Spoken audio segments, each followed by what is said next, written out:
क्या भोजशाला बन गई है हिंदुत्व की नई प्रयोगशाला? 10 दिन के अंदर मध्य प्रदेश के धार की भोजशाला में सब कुछ बदल गया है।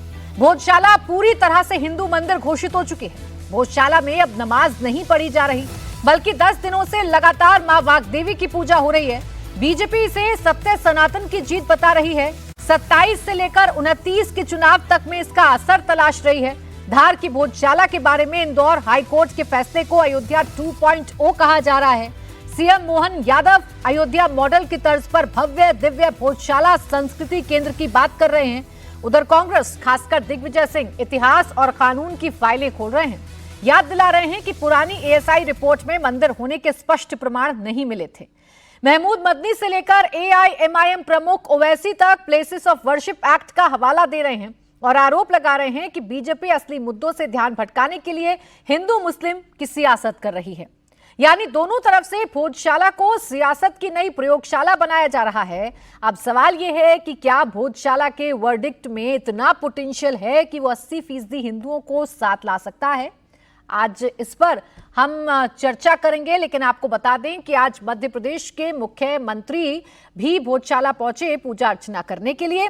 अब भोजशाला पर कैसे नए नए सियासी प्रयोग हो रहे हैं, इस पर तो चर्चा करेंगे, लेकिन उससे पहले बड़ी खबर यही है कि थोड़ी देर पहले सीएम मोहन यादव ने भोजशाला में मां वाग्देवी की पूजा की। इतिहास में पहली बार किसी सीएम ने भोजशाला में पूजा की है। भोजशाला के मुक्त होने के 721 साल बाद आज हिंदू समाज ने मां वाग्देवी को 56 भोग भी लगाया। हिंदू समाज की तरफ से सीएम मोहन यादव को मां वाग्देवी का प्रतीक चिन्ह भेंट किया गया। सीएम मोहन यादव भी आज भोजशाला को कई बड़ी सौगात दे सकते हैं। दरअसल हाईकोर्ट के फैसले के बाद भोजशाला पूरी तरह से हिंदू मंदिर घोषित हो चुका है। यहाँ नमाज पढ़ने पर पाबंदी लग चुकी है। रोजाना पूजा पाठ हो रही है। हिंदू संगठनों की मांग है कि चूंकि भोजशाला कानूनी तौर पर हिंदू मंदिर बन चुकी है, तो ऐसे में इसे विकसित करने का काम होना चाहिए। यहाँ सरस्वती लोक बनना चाहिए। हिंदू फ्रंट फॉर जस्टिस ने भोजशाला में संस्कृत विश्वविद्यालय और धार्मिक पर्यटन कॉरिडोर बनाने की भी मांग सरकार से करती है। अब भोजशाला में पूजा करने के बाद एमपी के सीएम मोहन यादव ने इंडिया टीवी से खास बातचीत की है। भोजशाला को लेकर मुख्यमंत्री मोहन यादव ने कहा कि कोर्ट ने दूध का दूध, पानी का पानी कर दिया। कोर्ट के फैसले का स्वागत है और इस डिसीजन से पूरे देश में आनंद है। मोहन यादव ने वादा किया कि वो धार को प्रदेश का सर्वश्रेष्ठ टूरिज्म स्पॉट बनाएंगे और प्रधानमंत्री मोदी की अगुवाई में मां वाग्देवी की असली प्रतिमा लंदन के ब्रिटिश म्यूजियम से वापस लाने की पूरी कोशिश की जाएगी। 1305 में अगर कहा जाए आक्रमण यहाँ पर किया था अलाउद्दीन खिलजी ने, 721 साल तक ये जो है बंद रहा। अब जब ये फैसला आया तो सबसे पहले व्यक्तिगत अनुभूति उन मोहन यादव की क्या रही जिन्होंने लंबा संघर्ष भी किया कई बार यहाँ पर। देखो, जब न्यायालय दूध का दूध पानी का पानी करता है तो पूरे समाज में, पूरे देश में आनंद छाता है और दुनिया का सबसे बड़ा लोकतंत्र हमारे यहाँ न्यायालय के एक महत्वपूर्ण पिलर्स के आधार पर पूरा समाज उस बात को आदर से देखता है। मुझे प्रसन्नता है भोज का मंदिर, वाग्देवी का मंदिर, भोजशाला आज हमारे सबके लिए सुलभ हुई और खासकर आर्कियोलॉजी के प्रमाणों के बलबूते पर कई सारे निर्णयों को परिप्रेक्ष्य में लेकर के माननीय न्यायालय ने जो निर्णय किया है, आज की ये सकारात्मकता है। माननीय प्रधानमंत्री के नेतृत्व में हर एक स्वतंत्रता से काम करते हैं। ऐसे में न्यायालय ने अपनी पूरी स्वाधीनता के आधार पर मामले का दूध पानी का पानी किया। राम जन्मभूमि में जैसी खुशी हुई थी, आपने कहा था उसी प्रकार की खुशी का माहौल है, तो सांस्कृतिक पुनर्जागरण जैसे वहां हुआ था उसकी भी तैयारी है मध्य प्रदेश सरकार की यहाँ, वैसी खुशी का माहौल है? देखिए, समाज जब खुद आगे बढ़ के इस बात को मानता है तो वो आनंद अपने आप छा जाता है। भोजशाला का निर्णय भी उसी प्रकार का है जो लोगों के दिलों में तो पहले से था, लेकिन ये बात सही कि हमारी सरकार और माननीय न्यायालय जिन्होंने सही तथ्यों को सामने रख करके निर्णय सुनाया, मैं स्वागत करूंगा उस बात का। अभी आर्कियोलॉजी सर्वे ऑफ इंडिया के पास ये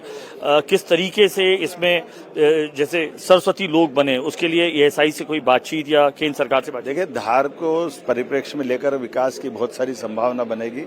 ऐसे में पर्यटन को लेकर भी बहुत बड़े लोगों को जिज्ञासा भी रहेगी और हम इस पे काम भी करेंगे। हमारी सरकार आगे बढ़ करके धार को प्रदेश का सर्वश्रेष्ठ टूरिज्म का स्पॉट बना करके एक टूरिज्म सेंटर के रूप में यहाँ के लोगों को रोजगार मिले, यहाँ के लोगों से लोग परिचित हो और खास करके कला, संगीत, साहित्य इत्यादि में रुचि रखने वालों के लिए तो ये राजधानी की तरह काम रहेगा। जी सर, जहाँ पर आपने विभाग देवी की प्रतिमा का पूजन किया है वो प्रतिकृति है। 1875 में लॉर्ड किंगकेट इसे लंदन म्यूजियम में ले गए। उसे लाने की तैयारी केंद्र सरकार के साथ या विदेश मंत्रालय के साथ कोई बातचीत शुरू हुई है? मोहन यादव माननीय प्रधानमंत्री के नेतृत्व में ऐसे कई सारी पुरातत्व की धरोहर वापस आई है। हम भी प्रयास करेंगे कि ये प्रतिमा वापस आए। अब देखिए, भोजशाला को लेकर हिंदू पक्ष भी काफी खुश है और मध्य प्रदेश की मोहन यादव सरकार ये कह रही है कि धार को अब इस तरीके से विकसित किया जाएगा जिससे हिंदू धर्म से जुड़े हुए लोग अगर यहां पर आए तो उनको तमाम सुख सुविधाएं मिले, यानी एक बड़े पर्यटक स्थल के तौर पर इसको विकसित किया जाएगा। तो वहीं मुस्लिम पक्ष का ये कहना है कि लड़ाई अभी बाकी है।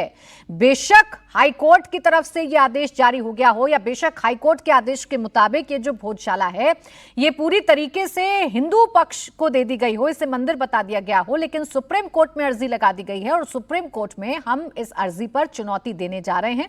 हम ये बताने जा रहे हैं कि भोजशाला पर मुस्लिम पक्ष का कितना अधिकार है। लेकिन फिलहाल की जो तस्वीरें हैं वो तस्वीरें इस वजह से उत्साहवर्धक हैं क्योंकि 721 साल से जो लड़ाई थी हिंदू पक्ष की, वो लड़ाई जब खत्म होती है तो ऐसी तस्वीरें सामने आती हैं जहां आस्था और संस्कृति की झलक साफ तौर पर दिखाई देती है।